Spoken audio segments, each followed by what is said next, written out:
आप देख रहे हैं ड्रामा सीरियल अदावत। प्रोमो अच्छा लगे ड्रामा आपको सब्सक्राइब करें नई वीडियो पाने के लिए। अजीज जो होता है मारिया को सामने खड़ा करता है और उसे कहता है कि मुझे तुम्हारी सब बातों का पता चल गया है, ठीक है। यानी कि हालांकि वो किसी और अंदाज से बात कर रहा होता है, यानी कोई और बात कर रहा होता है।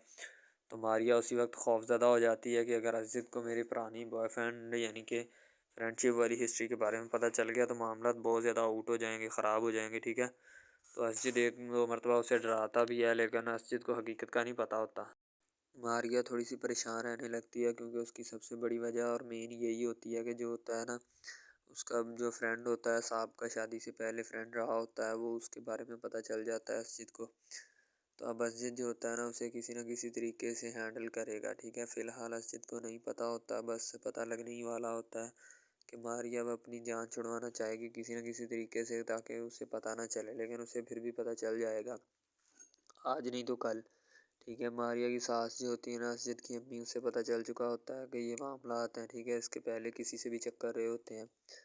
तो असजिद शाह रात को जब कमरे में आता है तो मारिया जो होती है परेशान हो जाती है, यानी कि डर जाती है कि कहीं उसे पता ना चल जाए। अगर उसे पता चल गया तो मामला जो है ना वो बहुत ज़्यादा ख़राब होंगे, ठीक है। इसलिए मेरी भी परेशानी बनेगी और उसकी भी।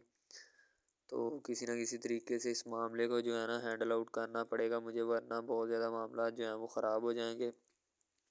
और फिर ऊपर से जो है ना कुछ ना कुछ करना पड़ेगा। तो मारिया बेचारी परेशान सी रहने लगती है और वो कुछ ना कुछ करना चाहती है। अब असजद की जो भाभी होती है ना उसे भी पता चल जाता है मारिया की करतूत के बारे में, और वो कह रही होती है कि मारिया ने इस किस्म की हरकत क्यों की। हमसे किसी न किसी तरीके भूल हो चुकी है कि हम इसको ब्याह कर अपने घर ले आए। अब कोई ना कोई मामला जो है गड़बड़ हो जाएगा, क्योंकि फ़ाहद जो होता है वो मारिया को पहले से चाहता था। असजिद से शादी उसकी बाद में हुई है, अब इसलिए कोई ना कोई जो मामला है ना हैंडल आउट तो उसे करना पड़ेगा, वरना जो है ना बहुत ज़्यादा ख़राब होगा।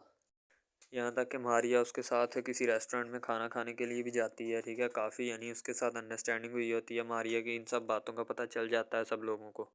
फ़हद जो होता है वो भी रेडी शेडी होके आया होता है, क्योंकि उसने भी अब ठानी होती है कि मैंने मारिया को किसी न किसी तरीके से डिप्रेस करने की कोशिश करनी है, ठीक है। हालांकि ऐसा होता नहीं है उससे।